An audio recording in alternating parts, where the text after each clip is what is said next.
চান সেরে তোয়ালে পরে বাথরুম থেকে বেরিয়েই চেঁচামেচি শুরু। আমার প্যান্ট শার্ট বের করে রাখুনি কেন? একেই দেরি হয়ে গেছে। প্রভাতী, প্রভাতী।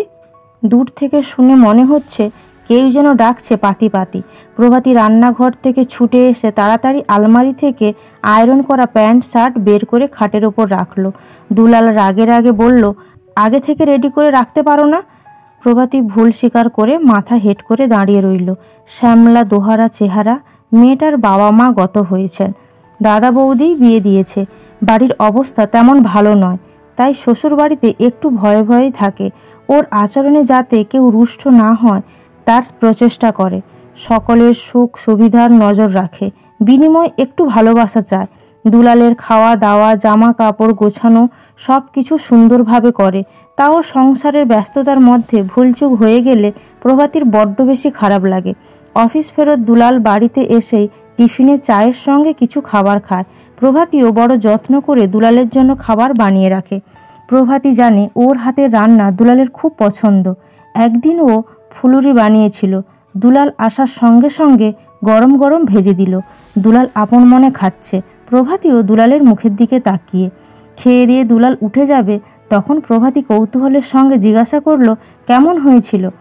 দুলাল নিরুত্তাপভাবে উত্তর দিল, চলে। একদিন সকাল সকাল চান সেরে প্রভাতী সবে বাথরুম থেকে বেরিয়েছে, তখনই বাড়ির ল্যান্ডফোনটা বেজে উঠল। বাড়িতে শ্বশুর শাশুড়ি নেই, এক আত্মীয়র বিয়েতে গেছে।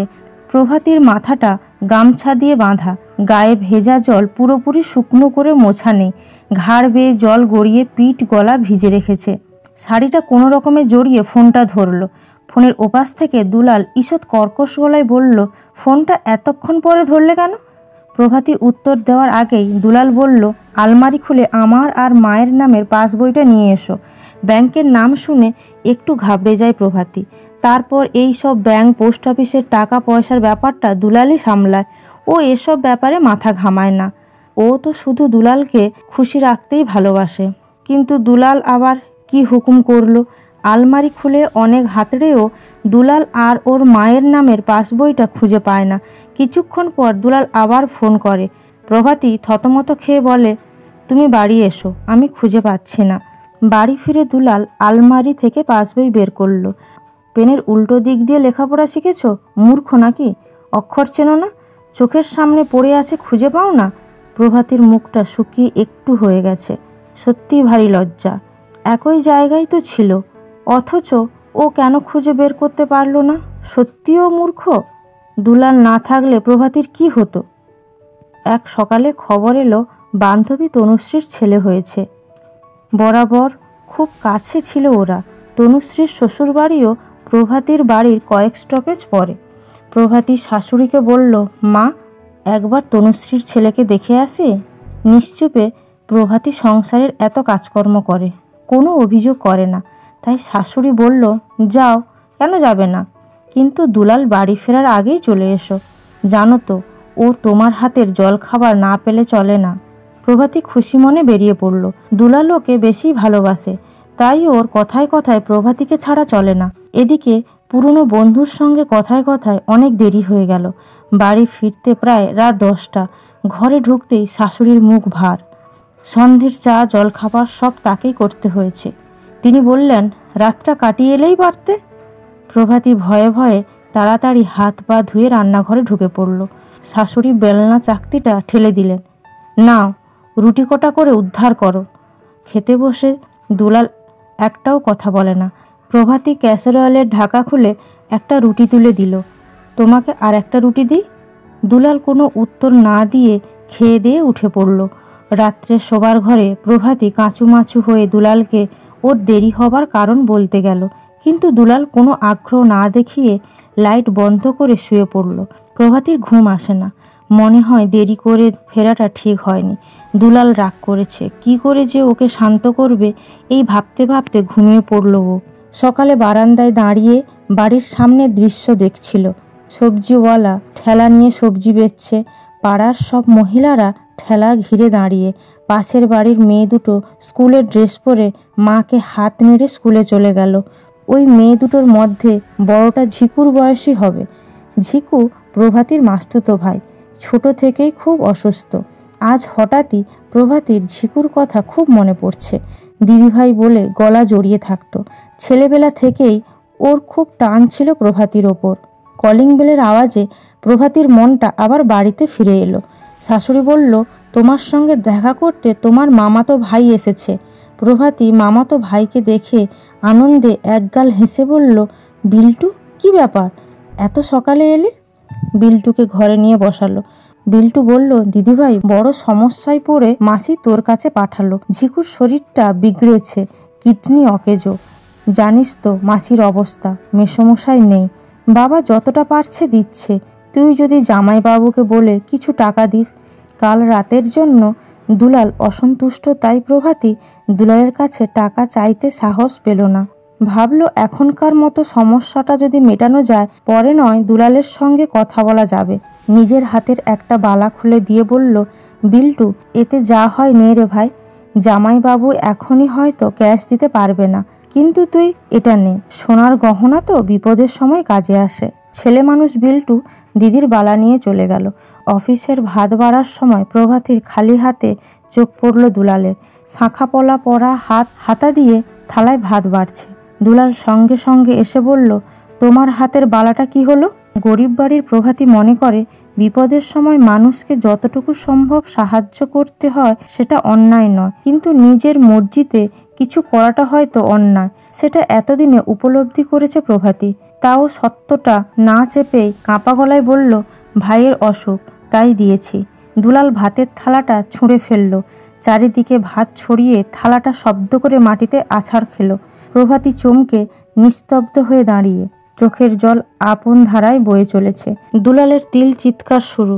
বাবার জমিদারি পেয়েছে, যা ইচ্ছে তাই করবে, আরও নানান অকথ্য ভাষায় গালাগালি, এমনকি ওর মৃত বাপ-মাকেও ছাড়ল না। ভূস্বামীর মতো প্রভাতী স্বামীর আচরণেও কোথাও যেন প্রভুত্বের গন্ধ। হাঁপিয়ে উঠে প্রভাতী দাদার বাড়ি চলে আসে। ভাবে কিছুদিন ওর অভাব বুঝলে দুলাল ঠিক ওর মূল্য বুঝবে। কিন্তু 1 মাস হয়ে যায়, দুলাল একটা ফোনও পর্যন্ত করল না। দাদা বৌদির কাছেই বা কতদিন থাকবে? প্রভাতী ভাবল, তবে কি ফিরে যাবে? দাদা বোনকে খুবই ভালোবাসে, বলে, দেখ 2 দিন, দুলাল ঠিক নিতে আসবে। কাজে ব্যস্ত, তাই হয়তো সময় করতে পারছে না। কিন্তু দিন কতক পর দুলাল ডিভোর্সের নোটিশ পাঠালো। দিন চলে যায়, ক্ষত সময়ের সঙ্গে সঙ্গে ভরেও যায়। প্রভাতীও নিরুপায়।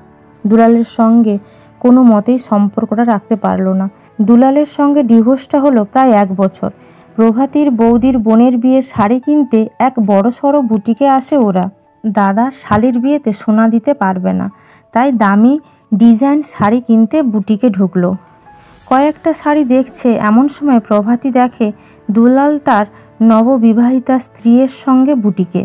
গৌর বর্ণা, চুলটা উঁচু করে বাঁধা, চেহারায় বেশ সুন্দর জেল্লা। প্রভাতী নিজেকে ভিতরে গুটিয়ে নেয়।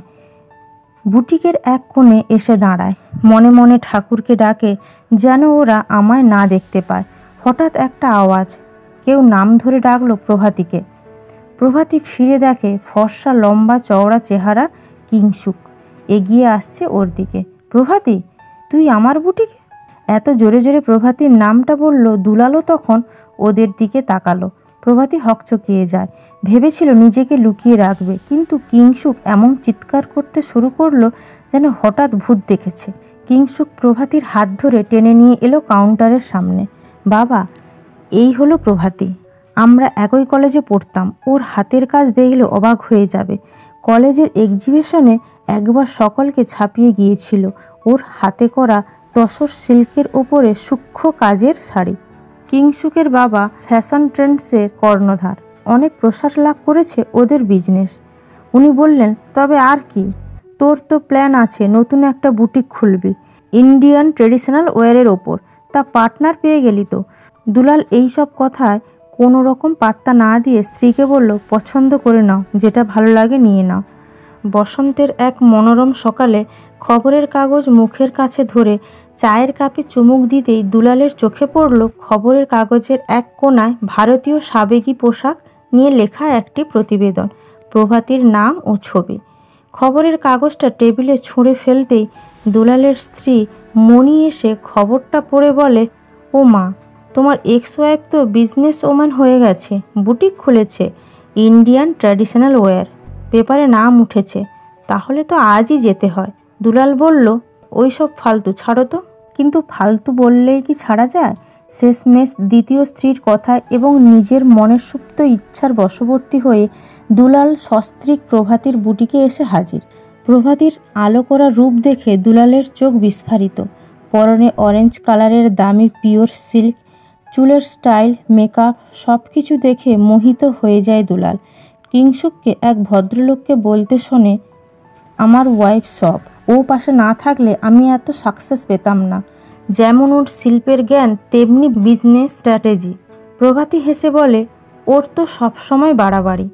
কিংসুক ঘড়ির দিকে তাকিয়ে প্রভাতীকে বলল, সকালে খালি পেটে অ্যান্টাসিডটা খেয়েছিলে? প্রভাতী জিভ কাটল, একদম ভুলে গেছি। জানতাম আজ বাইরে খেতে নিয়ে যাব না। এত বলি, তাও তোমার কিছুই মনে থাকে না। দুলালের স্ত্রী মণি ওদের কথার মাঝে এসে দাঁড়ালো, বলে, আপনার লেখাটা খবরের কাগজে পড়লাম। প্রভাতী এক ঝলক দুলালের দিকে তাকায়, মৃদু হেসে বলে, আপনার যে শাড়িটা পছন্দ নিন। মণি খুশিতে আটখানা। সেই কারণেই তো এত হুজ্জুতি করে আসা। দুলাল গাম্ভীর্যের সঙ্গে দু পকেটে হাত রেখে কিংসুককে বলল, আনাড়ি হাতে ব্যবসা ছেড়ে দিলে আবার দেখবেন সবটা লাটে না উঠে যায়। দুলাল একটা তাচ্ছিল্যর হাসি ছুড়ে দেয় কিংসুকের দিকে। কিংসুক মিষ্টি করে হাসল। প্রভাতীর কাছে অবশ্য শুনেছি কিছু বোকা হাওয়া মানুষের গল্প। আপনি আমার ওয়াইফকে জানেন না। ওর কমল চেহারা দেখে ওকে আনাড়ি ভেবে ভুল করবেন না। ও কিন্তু অজগরের মতো, চাইলে এক শ্বাসে আপনাকেও হাব্বিস করে দিতে পারে। মণি একটা শাড়ি এনে বলে, প্রভাতীদি, আপনার স্বামীর তো আপনার উপর খুব বিশ্বাস। প্রভাতী হাত থেকে সোনার মোটা বালাটা খুলে মণির হাতে পরিয়ে দিল। এটা তোমাদের বিয়ের উপহার, আমার আর কিংসুকের তরফ থেকে। মণি হাসি মুখে হাতের বালাটা নেড়েচেড়ে বলল, বিয়ের তো 2 বছর হলো প্রায়, তা আপনার স্বামী কিছু ভাববেন না তো? প্রভাতী কিংসুকের কাঁধে চিবুকটা রাখল। স্বামী শব্দটা বড্ড ভারী আমার কাছে। আমার সঙ্গী। মণি বলল, অমর সঙ্গী? প্রভাতী জলজলে চোখে একগাল হাসল, বলল, জীবন সঙ্গী। আজকের গল্প ছিল জীবন সঙ্গী, কলমে রিমা বিশ্বাস। গল্পটি কেমন লাগলো অবশ্যই কমেন্ট করে জানাবেন, আর ভালো লাগলে লাইক, কমেন্ট এবং শেয়ার করবেন। ধন্যবাদ।